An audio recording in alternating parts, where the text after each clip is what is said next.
Odisseia. É tipo uma continuação de Ilíada que conta várias aventuras de nossos personagens favoritos. Mas o tópico principal é como o universo odeia Odisseu, ou Ulisses, rei de Ítaca, e como ele é fadado a todo tipo de sofrimento humanamente possível. E é isso que veremos nesse novo episódio de Biblioteca, em Agora Mesmo. Em 10 anos de jornada que leva de Troia para chegar a Ítaca, Odisseu passa por muito mais perrengues que faz a história de Frodo ser um passeio no carrossel.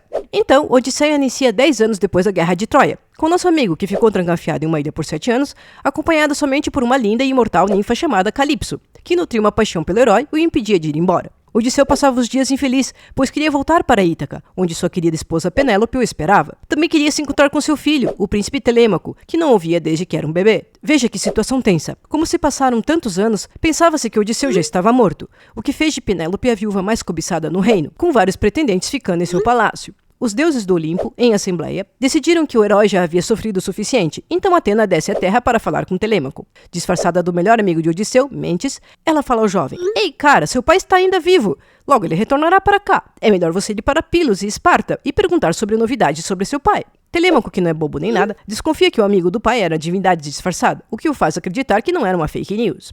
Telêmaco foi falar com sua mãe, que está devastada com o contínuo canto dos aedos da corte que não paravam de cantar sobre as histórias sofridas de viagens de retorno dos heróis gregos de Troia. Ele fala para ela ir aos seus aposentos, já que não gosta da música, e convoca uma assembleia onde convidará todos os pretendentes da rainha para que se retirem do palácio.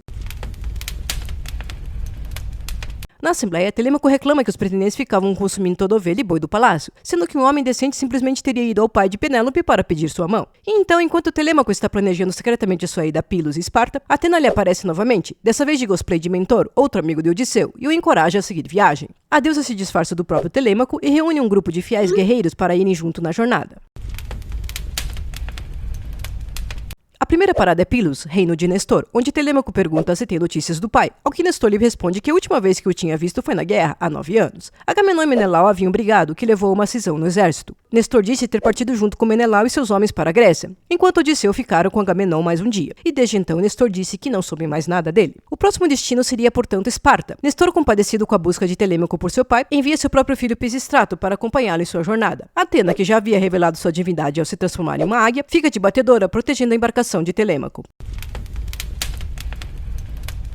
Chegando a Esparta, Telêmaco e Pisistrato são bem recebidos por Menelau, que está feliz de novo com Helena ao seu lado. O casal conta com nostalgia os feitos de Odisseu, como o cavalo de Troia que permitiu os gregos a entrarem escondidos em Troia. No dia seguinte, que novela, Menelau reconta seu retorno de Troia. Ele recorda que, perto do Egito, foi forçado a capturar Proteu, deidade marinha, que lhe indicou o caminho de volta a Troia, e também lhe contou da morte de Agamenon e Ajax, que sobreviveram à guerra, mas acabaram morrendo na Grécia. Fofocas suficientes, finalmente Menelau conta a Telêmaco que Prometeu disse que Odisseu estava ainda vivo, mas aprisionado por Calipso em sua ilha. Com essa informação crucial, Telêmaco e Pisistrato retornam para Pilos, para de lá partirem para Ítaca. Enquanto isso, os pretendentes de Penélope, ainda no palácio de Odisseu, acabam sabendo que Telêmaco saiu em busca do pai, e resolvem planejar uma emboscada para matá-lo.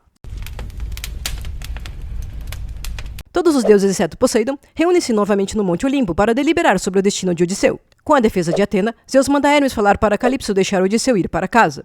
Após Calipso bater o pé, argumentando que os deuses sempre ficam com suas amantes e as deusas acabam sendo frustradas, ela acaba atendendo a ordem de Zeus. Só que Odisseu não tinha nada para poder sair da maldita ilha, então Calipso o ajuda a construir uma jangada e a enchê-la de suprimentos da ilha. Com tristeza, ela assiste seu amor partir. Depois de 18 dias no mar, Poseidon acaba sabendo da decisão dos demais deuses, fica enraivecido e manda uma tormenta para afogar Odisseu. Ele tinha um ranço dele. As deusas Ino e Atena vão ao seu resgate, impedindo que morra. Finalmente Odisseu chega a uma ilha. Atena, de cosplay novamente, vai falar com a princesa de Fiácia, Nausicaa, para que vá à beira do rio para lavar roupas. Então, Nausicaa faz isso, e quando estava jogando bola nua com suas servas enquanto as roupas secavam, Odisseu, também nu, acorda e as encontra. Pede sua ajuda, e ela fornece a direção até o palácio, e o orienta a falar com a rainha Arete. Atena, só para variar, faz Odisseu parecer muito bonito, para que Nausicaa se apaixone a próxima vez que o ver. Odisseu vai até o palácio do rei Alcino para pedir ajuda à rainha. Ajoelha na frente deles e pede auxílio para voltar a Ítaca. Na mesma noite, ele conta as aventuras vividas até então, sem revelar sua identidade. O rei acaba simpatizando tanto com ele que até lhe oferece a mão de sua filha Nausicaa. Alcino resolve ajudar Odisseu a voltar para casa. Em despedida, realiza uma festa. Em dado momento, o rei pergunta mais sobre quem Odisseu era, e o que viveu e para onde iria. Os próximos cantos trarão um flashback das aventuras de Odisseu. Saindo de Troia, os ventos levam Odisseu e seus homens até Ismara, terra dos Cícones. Lá saqueiam a cidade e matam muitos dos homens. Acaba que os Cícones conseguem virar o jogo e matar 6 homens de Odisseu por navio. Zeus fica irado com essa falta de bom senso dos gregos e envia uma tempestade que durou 9 dias. Finalmente chegam em terra firme, em comedores de lótus, onde os nativos dão a alguns dos homens de Odisseu o inebriante fruto de lótus, que os faz só pensar em ficar na cidade comendo mais frutas. Odisseu teve que pegar seus homens tontos à força e jogá-los de volta ao navio para que pudessem ir embora do local. Mas tudo isso só para pararem na terra dos Ciclopes. Por lá encontrou uma caverna cheia de ovelhas e caixas de leite e queijo. Os homens aconselham Odisseu a pegar um pouco da comida e sair correndo, mas para a alegria de todos, ele decide ficar. Só que o habitante da caverna é o Ciclope Poliferno, filho de Poseidon. Polifemo devora 2 homens de Odisseu e bloqueia a entrada da caverna com uma enorme pedra para aprisionar Odisseu e o resto para futuras refeições. No dia seguinte, enquanto Polifemo está pastando suas ovelhas, Odisseu encontra um cajado de madeira na caverna e o endurece no fogo. Quando Polifemo retorna, Odisseu o embriaga com o vinho que trouxe do navio. Sentindo-se jovial, Polifemo pergunta seu nome a Odisseu, que responde que seu nome é Ninguém.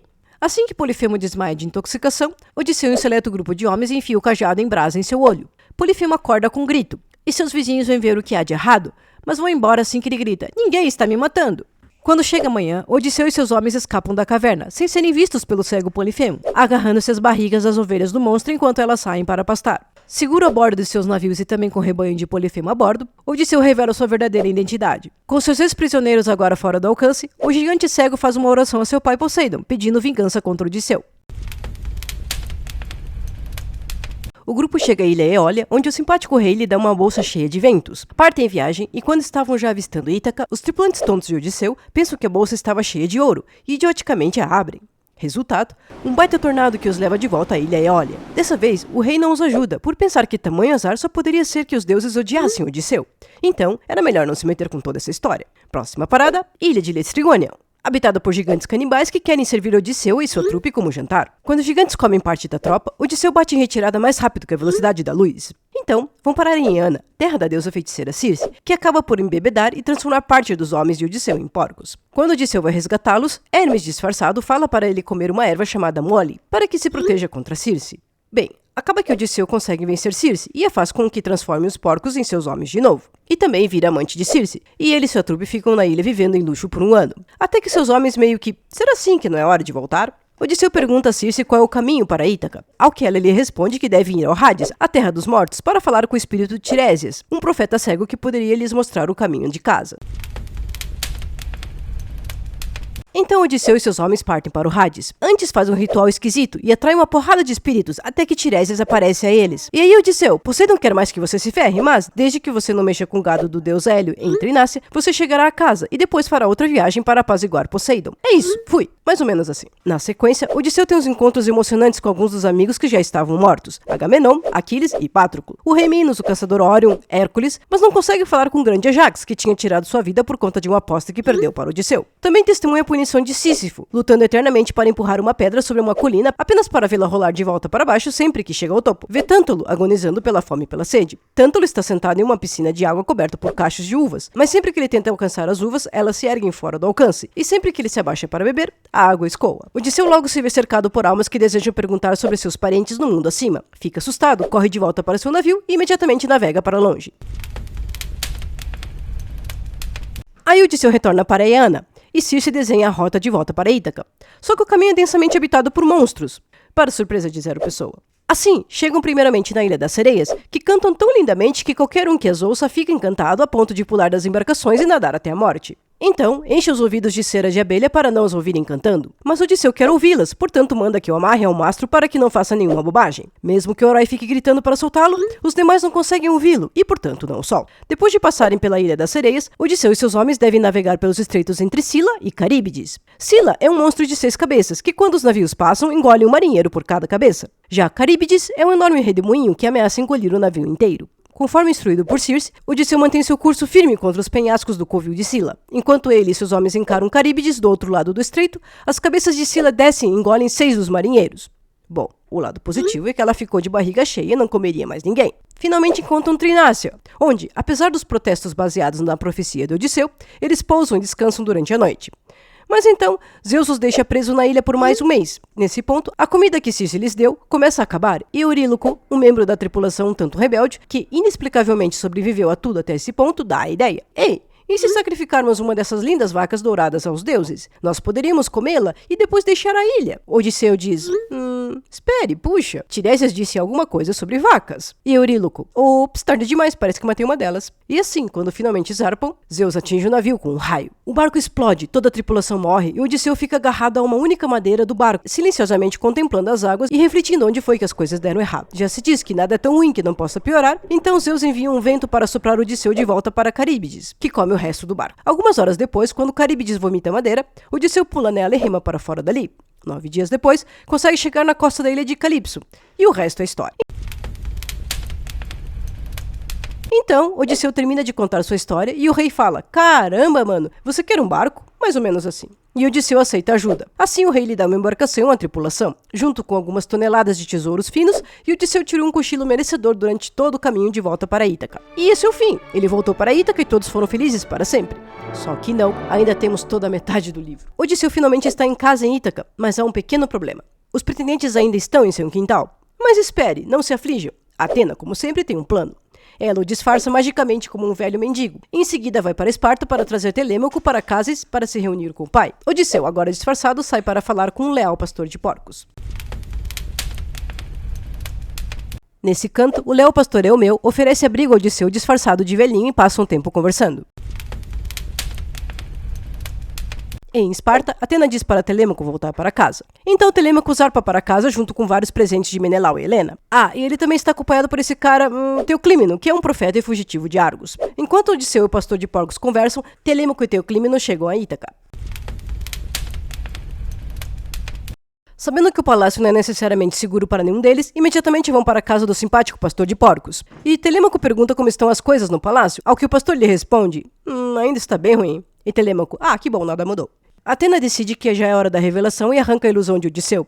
E aí temos uma cena super emocionante de reencontro entre pai e filho. Vamos fazer uma pausa para secar as lágrimas.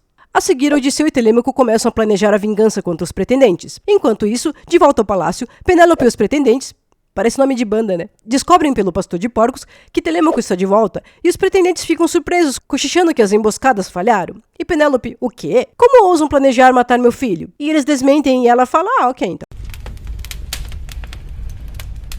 Telêmaco conta a Penélope sobre sua jornada, embora deixe de fora a parte sobre Odisseu. E seu novo amigo, o profeta Teoclímeno, diz, o mais estranho é que eu estou com a sensação de que Odisseu está aqui em Ítaca. Penélope não acredita.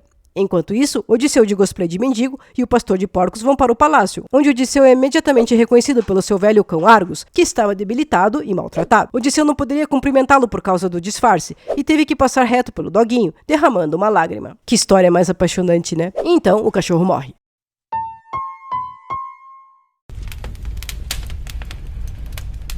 Aí o mendigo Odisseu implora por resto de comida dos pretendentes, que geralmente atende, exceto por um xarope que joga um banquinho nele. Os pretendentes ficam bem bêbados e começam a falar mal de Odisseu, mas então Telêmaco manda todo mundo dormir e todos vão para a cama. Odisseu, ainda disfarçado, vai falar com Penélope, a quem promete que antes do fim do mês seu marido retornará. Penélope diz que no dia seguinte fará um concurso entre os pretendentes e somente um homem como Odisseu poderá vencer e se tornar seu marido. No dia seguinte, todos os pretendentes se reúnem, ainda tentando descobrir como assassinar discretamente Telêmaco, quando Penélope revela seu plano. Aqui temos uma questão que merece ser explicada. Odisseu tinha um arco recurvo muito resistente, que estava trancado com segurança no porão do seu palácio, quando partiu para Troia. Esse arco é ridiculamente resistente, mas Odisseu nunca teve problemas em lidar com ele. Nesse canto, Odisseu e Penélope não conseguem dormir de preocupação. Os pretendentes continuam planejando a morte de Telêmaco. Penélope anuncia que irá se casar com um homem que conseguir encordoar aquele arco do qual falamos, e então usá-lo para atirar numa linha de 12 machados. Nenhum dos pretendentes consegue nem dobrar o arco o suficiente para encordoá-lo. E então o mendigo Odisseu diz, ei, só por diversão, posso dar uma olhada nesse arco? E um dos pretendentes diz, claro, vai ser divertido. E é claro, Odisseu encordoa o arco facilmente, atira uma flecha que passa por todos os 12 machados. E é hora do mar de sangue. Odisseu dispara uma flecha na garganta de um dos pretendentes mais chatos, Antíono, e se revela em toda sua glória. Todos entram em pânico. Odisseu e Telêmaco se envolvem em um saudável e amável vínculo pai e filho, matando quase todos eles. Depois de vingar sangrentamente de seus inimigos, Odisseu finalmente, se reúne com Penélope, que estava dormindo e foi avisada de todo o ocorrido pela Euricleia, a ama. A cena muda abruptamente. Hermes conduz as almas dos pretendentes chorando para o Hades.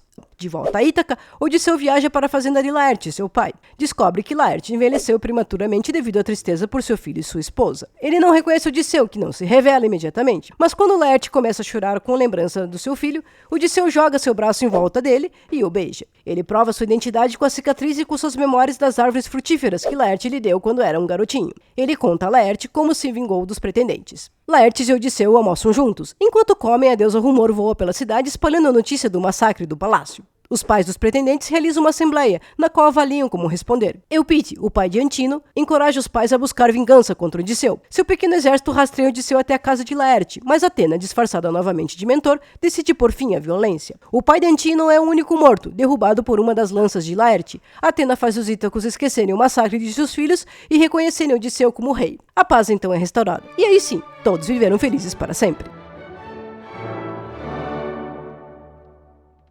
Se você gostou, por favor, deixe seu like, inscreva-se no nosso canal e compartilhe em suas mídias sociais.